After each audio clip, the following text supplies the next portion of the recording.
এখানে কি করতেছো? এই তো তোমারে দেখতে আসলাম। দেখো ভাইজান দেখলে ঝামেলা হয়ে যাবে, তুমি প্লিজ এখান থেকে চলে যাও। কে তোমার ভাইজান? না আমি ভয় পাই নাকি? ডাকো তারে, তোমার পার্মানেন্ট বুকিং দিয়ে যাই। ও আচ্ছা তাই, পার্মানেন্ট বুকিং?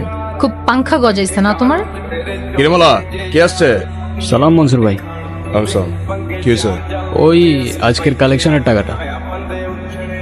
হে গুরু, তুই তোমার শোনা হরিণ রে, যেদিন থেকে তোরা দায়িত্ব দিছি ওদিন থেকে তো একদম ধান্দা 100-100 চলতেছে। আরে শুক্রিয়া ভাই, কিছু মনে না করলে আপনার কাছে একটা জিনিস চাওয়া ছিল। হ্যাঁ বল। আপনার দোয়া। তুই তো আমার ভয় পাওয়াই দিছিলি।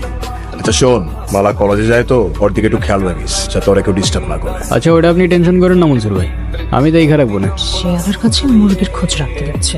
আর এটা তো এমনিও আমারই দায়িত্ব। কেন তোর দায়িত্ব কেন? আরে আপনি দিলেন না দায়িত্ব আমারে, আপনার কথা আমি না রাখতে পারি বলেন? ওই জন্য আর কি।